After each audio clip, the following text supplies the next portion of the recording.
இயேசுவின் இனிதான நாமத்தில் மீண்டும் உங்களை வாழ்த்துகிறேன். இதனால் நம்முடைய ஆவிக்குரிய சிந்தனைக்காக மத்தேயு எழுதின சுவிசேஷம் 2ஆம் அதிகாரம் 10ஆம் வசனத்தை நான் வாசிக்கிறேன். அவர்கள் அந்த நட்சத்திரத்தை கண்டபோது மிகுந்த ஆனந்த சந்தோஷம் அடைந்தார்கள்.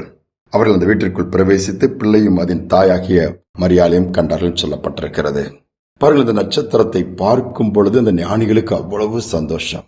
அப்ப அந்த நட்சத்திரம் அவர்களுக்கு சந்தோஷத்தை கொடுக்கிற ஒரு நட்சத்திரமாய் இந்த இடத்திலே காணப்படுகிறது. இன்னைக்கு பார்க்கும் பொழுது நம்முடைய வாழ்க்கை பார்ப்போம். நாம் மற்றவர்களுக்கு சந்தோஷத்தை கொடுக்கிறோமா இல்ல சங்கடத்தை கொடுக்கிறோமா? ஒரு நட்சத்திரம் இயேசுவின் பிறப்பை அறிவிக்கிறது. ஞானிகளை இயேசு இருந்த இடத்திற்கு கொண்டு வரும்படியான பொறுப்பை எவ்வளவு அழகாக செய்து முடித்து பிள்ளை இருக்கிற அந்த ஸ்தலத்தின் மேல் வந்து நிற்கிறது.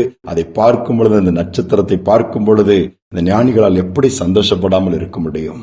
ஆனந்த சந்தோஷம் அடைந்தார்களாம். அங்கே இயேசுவை பார்க்கிறார்கள். இன்னைக்கு நமக்கும் கொடுக்கப்பட்ட மிகப்பெரிய பொறுப்பு அதுதான்.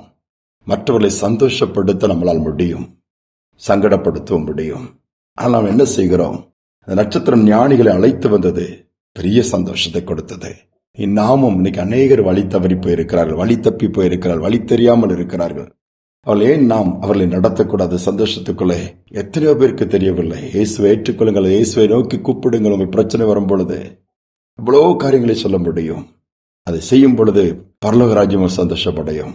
மனம் திரும்புகிற ஒரு பாவி நிமித்தம் பரலோகத்தில் மிகுந்த சந்தோஷம் அடைவார்களாம். யோசித்து பாருங்கள். மனம் திரும்புகிற ஒரு பாவி நிமித்தம் பரலோகத்தில் மிகுந்த சந்தோஷம் உண்டாகிறது போல, ஒரு குடிக்கிற ஒரு வாலிபன் அல்லது போதை பழக்கங்கள் அடிமையா இருக்கிற ஒரு வாலிபன் வாழ்க்கையில எல்லாவித பாவங்களிலும் சாவங்களிலும் கிடக்கிற பிள்ளை அதிலிருந்து திரும்பி வரும்போது அந்த பெற்றோர்கள் எவ்வளவு சந்தோஷப்படைவாங்க. ஒரு அருமையான தாய் சொன்ன காரியம் அதுதான். அந்த மகன் குடிச்சிட்டு வீட்டுக்கு வந்த பொருட்கள் எல்லாம் உடைப்பானாம், தூக்கி எறிவானாம். சம்பாத்தியம் பண்ணுற ஒரு சம்பாத்தியம் கையில் கொடுக்கறதில்லை. பெற்றோர்கள் இருக்கிற பணத்தை தான் எடுத்துப்போம். அந்த பெற்றோர்களுக்கே துக்கம். இதனால வீட்டில் எந்த ஒரு காரியங்களும் இதனாலே அவளால் சந்தோஷமாவே இருக்க முடியவில்லை. ஒரு நாள் அவனுக்கு குறிப்பிட்ட ஒரு இடத்துல நடத்துகிற ஒரு கூட்டம் நடக்கிற இடத்திற்கு போயிருக்கிறான். சரி, என்னதான் பண்றாங்கன்னு சொல்லி அங்கே போய் பார்க்கும்படி உட்கார்ந்து இருக்கிறான். போதைப் பொருளுக்கு அடிமையான அந்த வாலிபன் அங்க ஆண்டோடைய வல்லமை வெளிப்பட்டு இருக்குது. வெளிப்பட்ட உடனே அவனுக்குள்ள ஒரு சம்திங், ஒரு வித்தியாசத்தை ஃபீல் பண்ணிருக்கிறான். ஒரு உணர்வு ஏற்பட்டு இருக்குது. இப்ப நான் எப்படி இருக்கிறேன்? என்னால் பெற்றோருக்கு சங்கடத்தை அல்லவா கொடுத்துட்டு இருக்கிறேன், பாரமாக இருக்கிறேன். தன்னை உணர்கிறான், கிரியைகளை பார்க்கிறான். யாருக்குமே நான் சந்தோஷத்தை கொடுக்கவில்லை. போற இடத்துல எல்லாம் என்னை எல்லாரும் வெறுக்கிறாங்க, போற இடத்துல என்னை ஒரு மாதிரி பாக்குறாங்க. காரணம் என்னுடைய இப்படிப்பட்ட ஒரு வாழ்க்கை தான் சொல்லி அந்த வாழ்க்கையை மாற்றும்படி ஆண்டவருக்கு அர்ப்பணிக்கிறான். வாழ்க்கை மாறுகிறது. அதற்கு பின்பு அந்த தாய் சொல்கிறாங்க, இப்போ எங்குமே வெளியே வீணா சுத்துறது கிடையாது. அவன் வேலை செய்யற இடத்துல சம்பளத்தை வாங்கி எங்க கையில கொடுக்கறான். ஐயா, அப்போ நீ வச்சுக்கணும் இல்ல, நீங்க வச்சுக்க மாட்டு எங்கிட்ட செலவுக்கு வேண்டியதை கேட்கறான், நாங்க கொடுக்கறோம். எங்க குடும்பம் அவ்வளவு சந்தோஷமா மாறிடுச்சுது, அவ்வளவு சமாதானமா மாறிடுச்சுது.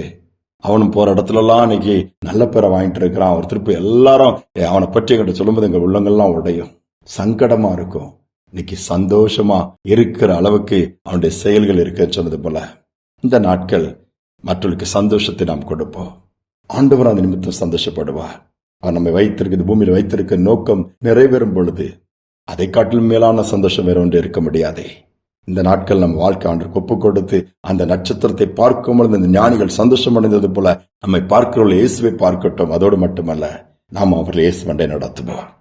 இப்படிப்பட்ட பாக்கியத்தை ஒவ்வொருவருக்கும் கர்த்தர் கொடுப்பாராக. ஜெபிப்போம். அன்பின் தகப்பனே, இந்த நாட்கள் எங்களை முழுவதுமாய் தாழ்த்தி ஒப்புக் கொடுக்கிறோம். இம்மட்டும் நடத்தினீர், இனிமேல் நடத்த வல்லவரா இருக்கிறேன். ஒரு நட்சத்திரத்திலிருந்து எவ்வளவு காரியங்களை கற்றுக்கொள்ள முடிகிறது. நாங்களும் கூட எங்களை குறித்த நோக்கத்தை, உம்முடைய திட்டத்தை நாங்கள் அறிந்தவர்களாய், உணர்ந்தவர்களாய், அதன்படி செயல்படுவர்களாய் மாற்றுங்க. இந்த நாட்களிலும் ஒவ்வொருவரும் பிரகாசிக்கட்டும்பா. ஒவ்வொரு குடும்பங்களிலும் சமாதானம் இருக்கட்டும், சந்தோஷம், சுகம் இருக்கட்டும், நிறைவு இருக்கட்டும்.